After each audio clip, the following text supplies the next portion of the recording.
Oi, gente, deixa eu só fixar aqui o tema, tá?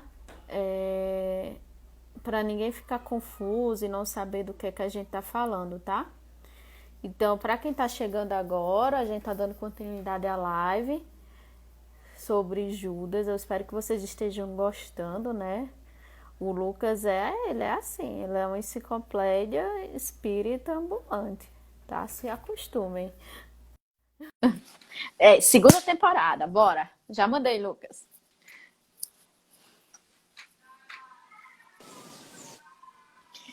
Voltemos. Teve uma seguidora que disse que é a segunda temporada. Olha aí, vamos a fazer um bullying aí, tá, Lucas? Com Tá bom. temporadas. Temporada um, Lucas Evangelista no cantinho. Toma. Então, para quem tá chegando agora, sabe que essa é a segunda parte, tá? A primeira parte tá salva lá no IGTV. Vocês vão abrir assim, série, lives compartilhada, vai estar lá. Esse menino jovem, pele hidratada, cabelo, né, mais lindo que o meu. Vocês, depois que acabar, é só vocês irem lá e vai ter o acesso de vocês ao conteúdo, tá certo? A gente tá tratando sobre Judas. Esse menino é assim mesmo. Ele é essa. Nem sei definir, não tenho nem figurinha para ele, né? Mas ele manja muito, né? Ele tem um HD imenso, onde ele sabe todas as páginas, livros, capítulos. Não é à toa, né? Que o nome dele é Lucas, mas evangelista, né? Não é. Os acasos não existem, né, ei, Lucas? Eu Bem, dei Lucas estava pedrada em um Pedro falando, Evangelista em outra vida. Foi. mas quando, mano? Então, o Lucas estava conversando com a gente sobre a situação de Judas no plano espiritual, né? De como ele já superou o que ele fez com Cristo. Então, não adianta mais malhar o Judas, nem chamar os outros de Judas. Ele não vai sentir, ele está em outra esfera. E uma consideração que eu queria fazer, sabe, Lucas, que tu falou assim, que quando Judas se reconciliou, né, consigo mesmo lá no plano espiritual, que ele se via muito distante de Jesus, não é porque Jesus ficava assim, olha, Judas, tu tem que correr aí para me alcançar. Mas nesse processo de Judas, ele querer, né, se melhorar, querer ascender, voltar a ter o contato com o amigo dele, porque Jesus era amigo, de caminhada, um irmão espiritual muito importante para a vida dele, e aí ele teve que reencarnar, porque ele não conseguia lidar com a culpa que ele carregava em seu coração. Então, quando a gente diz assim, porque precisou reencarnar, tem muitas experiências, não é nada imposto. A gente que quer, Sim, a gente precisa dessas experiências para a gente poder, né, evoluir. Não há como, não existe atalhos. É um caminho, o caminho é um só, que é através da reencarnação. E aí o Lucas ele já deu uma palhinha aí de quem foi Judas, né, na última encarnação como Joana Dark. Mas fora Joana Dark, Lucas, tu pesquisou, tu achou alguma coisa aí na tua mente em relação a ele ser inteligentíssima? Joana Dark, né? É, a minha travou a última pergunta em relação a ele ser Joana Dark? Não, tu falou que ele tinha sido Joana Dark, não foi? E que tinha Uhum, sido uma sim. mulher muito importante na França. Mas assim, fora Joana Dark, tu queria destacar algo mais em Joana Dark? Ou tu soube de outras reencarnações que ele passou? Alguma figura importante da nossa história, além da Joana? Assim, muito, não vou dizer muito provável, mas talvez tenha uma informação ou outra aí, mas que eu não descobri, não li a respeito em outra encarnação. Então, onde eu sei, Joana Dark foi a última encarnação de Judas na Terra. Depois, gente, teve muita gente que perguntou os nomes dos livros, tá, Lucas? Aí eu vou me comprometer com vocês que depois da live eu vou procurar esse rapaz aí para pegar os nomes dos livros, onde é que vocês vão achar literatura, para estudar melhor sobre Judas, tá bom? E aí, Lucas, qual é assim, diante dessa história, desse apóstolo, uma pessoa que falhou, né, que errou, que se equivocou, quem somos nós para julgar, né? Já que nós também erramos bastante. Qual seria o maior aprendizado, assim, o maior ensinamento que a gente pode ter com a vida, a história e a obra de Judas? Foi o Evangelho é a Redenção. Evangelho é a Redenção. Redenção para aqueles que estão caídos.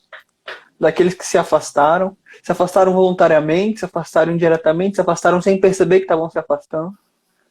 Sabe, de como Cristo realmente é esse pastor, como está ali muito bem representado no Evangelho de João, né? Se não me falha a memória, é o capítulo 7 ou 8, que Cristo diz, né, que é o pastor, e a voz do pastor chama pelo rebanho e reúne o rebanho. Então, é aquilo que a gente repete muito em palestra, 99 não é 100. Né? De tal modo que a gente pode compreender assim. Não existe reino dos céus, a gente sabe que o reino dos céus é uma construção interior, mas, vamos colocar assim, a terra não vai ser uma representação realmente verossímil do reino dos céus, do reino de Deus, enquanto houver ainda um coração gemendo, sofrendo, desamparado. Desamparado nunca estamos, mas que se sinta desamparado. Né? Ou seja, de tal modo que a vida de Judas, aqui a vida não simplesmente no jeito que a gente enxerga a vida na matéria, realmente vida de uma forma muito mais ampla, que vai no começo da vida ali, material, que se estende ali infinitamente. De modo que a vida de Judas é exemplo para nós de redenção. Vamos colocar até a palavra, às vezes até ninguém usa, não é comum usar isso no meio espírita, mas é realmente salvação. Salvação no ponto de si mesmo. Cristo vem realmente salvar nós de nós mesmos, dos nossos próprios engodos, nossas próprias falhas. Ele não pode fazer a reforma íntima por nós, não pode trazer a mudança para nós. Ele coloca a gente na disposição ali, no trabalho, na reta, né, no caminho ali para a gente mesmo prosseguir, para a gente mesmo caminhar. Cristo, claro, né, ilumina nossos passos com o seu roteiro de vida, com o Evangelho, ilumina nossa mente, nosso coração, da maneira que a gente se coloca a meditar sobre as suas palavras, mas nenhum de nós pode olvidar o servir ao Cristo. Então Judas fez isso durante toda a sua vida. Não é à toa que lá em Joana d'Arc morreu com 19 anos. Adolescente. Lutou várias vezes, venceu, e era assim, uma médium imensa. Leon Denis, né, no livro Joana d'Arc, Médium, vai falar muitos casos de Joana d'Arc como médium, explicando a luz da doutrina espírita, né, e linkando ali a figura, né, de Judas Iscariotes. De tal modo que a gente vê realmente como é que foi um caído, o pão que aconteceu ali. Para Kardec dizer, como a gente citou na revista espírita, precursor do espiritismo. De tal modo que estava ali a França, né, dividida entre os partidos que defendiam a Inglaterra, né, a Guerra de 100 Anos era a França e a Inglaterra, aqueles que defendiam a França, e Joana d'Arc veio para unificar todo mundo. Obviamente, nem todos queriam a unificação da França, não é à toa que ela foi traída, foi vendida ali para a Inglaterra, foi condenada ali pela igreja e morreu ali. Mas, acima de tudo, você vê o amparo da espiritualidade com Joana d'Arc. Né? Jovem ali, sendo realmente uma cabeça na guerra, né? Montando estratégias e vencendo. Você vê ali São Miguel, São Margarida, os espíritos ali, que ela disse que escutava desde os 13 anos, amparando ela. E às vezes a gente escuta muito dessas vozes, obviamente na mediunidade, mas também pela voz do coração, pela voz da mente, né? Através da intuição, através do sentimento. Então eu acho que Judas, esse exemplo para nós de ascensão espiritual. A gente pode pensar em Judas realmente como aquele que traiu, aquele, né, que condenou ao Cristo, e quando a gente olha para o Cristo na cruz, a gente pensa em Judas, etc., pode ter raiva, mas isso é um filete. É um filete da vida de Judas. Não dá para condenar, não dá para dizer que Cristo padeceu na cruz somente por causa de Judas, por causa do erro de Judas. Se a gente pegar a vida de Judas, no momento que ele se suicida para frente, é subida constantemente. É luz, é realmente aquele espírito que decide brilhar, que decide realmente seguir a Jesus e vai adiante. Obviamente, né? Como você falou, aquele, né, que se suicida vai encontrar na próxima encarnação um grande sofrimento, um grande padecimento, já no plano espiritual, você imagina, na carne também, mas vai lutando, vai sobrevivendo, porque já Cristo o alimenta, Cristo faz ele progredir. Não é mais a matéria, não é mais o imediatismo, não é mais o dinheiro que compra. É o amor realmente que vence as batalhas, não do mundo, né, mas a batalha contra si mesmo, contra as suas próprias tentações, já com uma sintonia melhor e aos poucos vai se desenvolvendo. Ao ponto de hoje ser referência para nós, referência de luz, referência de esperança, referência de que nenhum de nós está desamparado, a gente pode cair. Se até Judas, que traiu o Cristo, se suicidou, alcançou a luz em séculos. Você vê, por exemplo, Emmanuel, no Há 2000 anos, encontra o Cristo como Públio Lentulus ali. Está no teu querer me seguir agora daqui a milênios, né? Surge para você um minuto glorioso. Escolhe o milênio. E olha que ele morreu martirizado, como Nestório, nos 50 anos depois. E não alcançou o Cristo. cadê? Judas, né, alcançou ali vamos colocar, a angelitude para nós, né, da forma que a gente entenda, né, em Joana d'Arc, em alguns milênios. Emmanuel está reencarnando até hoje, conosco, obviamente com todo respeito a Emmanuel, que é esse espírito, mas é para ressaltar a grandiosidade que Judas alcançou no dia de hoje. De tal modo que ele não precisa mais reencarnar na Terra. Está aprendendo em outros lugares, muito mais celestes, está ali trabalhando constantemente com Cristo. Se antes ele condenou, hoje ele serve. E também, assim, a gente aprender, né, que todo espírito ele tem uma experiência diferente também, porque Judas começou com Cristo, né, e terminou assim nessa situação, né, na vida com Jesus. Aí teve também o exemplo de Paulo de Tarso, que começou, foi de trás para frente, né? Ele teve a vida dele, assim, social, econômica, muito bem, e depois já, né, que decidiu seguir o Cristo com todos os seus desafios. E foi muito bom o que tu falou do aprendizado da redenção. Às vezes, quando a gente erra, né, a gente se fecha numa bolha e achar que não merece compaixão, não merece perdão, não merece oportunidades, né? A gente entra naquela síndrome do coitadinho, né? Ninguém me ama, eu não mereço amor, Exato. não mereço perdão.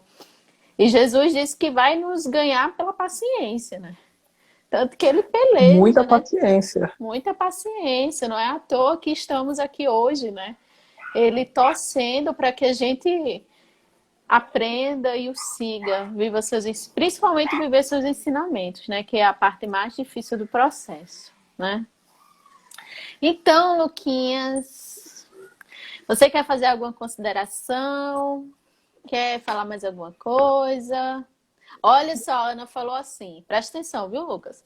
Olha a responsabilidade do irmão em carregar esse nome. Lucas Evangelista, né? Parabéns para a reflexão da noite. Colocarei Judas na prece do evangelho de hoje, mesmo que ele não precise. Quem precisa sou eu. Ora por mim também, mano. Tá todo mundo precisando de prece hoje. A Pinho Tour Viagens falando que perdeu a filha, né? Tem 1 ano, que a live está ajudando muito a ele. Legal, a gente fica muito feliz quando a gente pode colaborar. Esses momentos aqui que a gente tem de live compartilhada, né? A gente aprende muito também, é um momento muito importante pra gente, né, Lucas? A gente estuda, Exato. A gente brinca. Então a gente faz isso por todo mundo, por nós e por vocês. Uriel também aqui Olha com o a Uriel gente. aí, boa noite, amigo. E aí, Lucas, tem mais alguma coisa para falar? Tem alguma consideração final?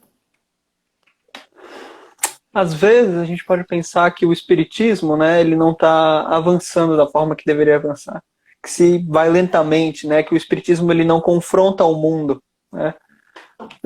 Emmanuel comentando a carta aos Gálatas, né, de Paulo, ele diz que Cristo vem, como eu até comentei, Cristo vem nos libertar de nós mesmos. Você não vê Cristo, né, confrontando, enquanto esteve conosco, confrontando Roma, confrontando o poder do Sinédrio, sendo contra os governantes, condenando as coisas do mundo, pelo contrário. Você vê Cristo servindo cada um deles. Não, tem que pagar Roma? Paga Roma. Tem que ir para o templo? Templo. Em nenhum momento Cristo desdenhou isso. O que ele estava chamando atenção para nós era o que era mais importante. Servir ao mundo ou servir a Deus. Mas em nenhum momento condenou nenhuma dessas partes, em nenhum momento incitou o sentimento de rebelião, de revolução. Daí eu lembro, né, Paulo Estevão, na segunda parte, no capítulo 3, né, lutas e humilhações do capítulo, em que Saulo de Tarso, já convertido ao cristianismo, depois de 3 anos no deserto, volta para Jerusalém, vai bater lá na casa do caminho, depois da morte de Estevão, é claro, conversa com Simão Pedro, e aí ele encontra o cenário completamente diferente do que ele encontrou antes. Olha os médiuns aí, viu? Os espíritos aí. Se antes ele encontrou ali, né, um Estevão trabalhando humildemente, servindo a Cristo quase como um apóstolo, né, ele não enxergou mais naquela casa do caminho a coragem, não enxergava mais ali alguém que representava aquele Estevão que ele mesmo matou. Então ele vê ali que faltava alguma coisa. E ele fala para Simão Pedro, aqui está faltando alguma coisa. Realmente Estevão faz falta aqui, caramba. Né? Tem que ter alguém realmente que fale do Cristo, que confronte realmente os judeus, confronte os sinédrios, porque não pode ser assim. A gente não pode ficar realmente amando, né, dos fariseus. E aí Pedro fala, olha, a gente não pode cair no erro que nosso irmão Judas caiu. Não é pelo mando do mundo, pelas ordens, né, dos poderosos, né, que realmente a gente vai conseguir que a causa do evangelho se espalhe. É pela paciência, pela calma, pela candura do coração, pela gentileza, pela reforma íntima, pela reforma do meu ser antes da reforma do outro. Então ele fala, eu sei exatamente o que você está falando, eu enxergo isso. Mas pela minha vivência, minha experiência, eu não posso aceitar. Não é realmente cair no mesmo erro de Judas, né, de colocar o poder do Cristo nas mãos erradas. É realmente na paciência, no silêncio do trabalho que as coisas fluem, que as coisas acontecem. E ainda diz, eu não tenho dúvida que Judas amava muito Cristo. E ainda diz, Cristo muitas vezes fingia não entender as ideias de Judas, para não constrangê-lo, para não envergonhá-lo na frente dos outros. Ou seja, olha como é que era realmente a grandeza do Cristo. Sabia exatamente o que se passava no coração de Judas. Sabia que não era puramente por maldade, mas por ignorância muito mesmo. Por desconhecer realmente a grandeza do amor perante o mal. Então, quando a gente olha para o Espiritismo no dia de hoje, a gente não pode de forma nenhuma pensar em confrontar as autoridades. Confrontar no sentido realmente de buscar a violência. O que a gente tem que fazer, é claro, conversar sempre pautado na razão, na lógica, no amor, mas nunca desdenhar de forma nenhuma o trabalho, o servir. E o servir é no silêncio, não é nos gritos do mundo. Não é como Judas queria. É como Cristo quer. É realmente clamando pelas ovelhas perdidas. Né? Não dá para colocar realmente né, na mão daqueles dos poderosos. Porque vão continuar reencarnando incessantemente até alcançar realmente a plenitude. Mas até lá, para esses, né, falta muito. A gente não pode pensar também que o evangelho é para aqueles que estão fartos no mundo. O evangelho é para aqueles que estão com sede, com fome. Porque não adianta nada eu oferecer um alimento para aquele que está buscando outro alimento, aquele que está saciado, que está farto. Não adianta nada eu dar água para o espírito para alguém que só sabe preencher o externo, cuidar do corpo. Quando eles sentirem fome e sede, eles vão escutar o evangelho. Até lá, muita paciência e trabalho para todos nós. Né? E muita fé no Cristo também, na causa dele. Verdade, concordo, assino embaixo e carimbo, né? Então, eu queria só complementar com um trecho, eu acho que é do livro Transição Planetária, não, Perturbações Espirituais, que eu li de Divaldo Franco, né? Que é uma trilogia que ele fala sobre isso. É Transição Planetária, Perturbações Espirituais e Amanhecer da Nova Era. Em que os espíritos, né? O Manuel Filomeno, é o Manuel Filomeno que dita, ele Sim. estava participando de um ataque, né, de um resgate, de um ataque que estavam querendo fazer no centro espírita. E o objetivo era justamente resgatar o cara que estava mandando na rebelião, né, dos obsessores que Sim, queriam sim. invadir a casa espírita. E aí, né, eles estavam lá se preparando e Manuel Filomeno pergunta ao coordenador, né, do centro espírita, o coordenador espiritual, lógico, né, por que que a espiritualidade não agia de forma agressiva? Tipo assim, não, vamos tirar esse band-aid de uma vez, porque é de uma vez só senta a dor naquele momento, depois, né, dá uma Sim. massadinha. E aí o guia fica assim, olhando para ele, né, como se fosse assim, não. Mas essa é a diferença de quem trabalha com o amor e de quem trabalha com violência. O amor é pacífico, é calmo, né? É manso, mas é eficaz. Diferentemente de quem age com violência, de quem age de forma impensada, quem age de forma instintiva. Então que a gente lembre isso nas nossas relações sociais, seja lá com quem for, que nós vamos conseguir vencer isso que estamos passando, né? Mas com calma, com paciência, com serenidade e não com violência, tá? Aí, Tem. Pode falar. aí muita gente fala que o espírita é conformista, né? Justamente porque a gente Uhum. prega esse discurso. Mas, gente, não é bem assim, né? É porque a gente já compreende que este é o caminho. Por mais que a gente entre em conflito também, a gente se pergunta muito, às vezes a gente chuta o pau da barraca, perde um pouquinho o controle, mas a gente sabe que não é assim que vai se resolver as coisas. É do jeito que a espiritualidade nos ensina, né?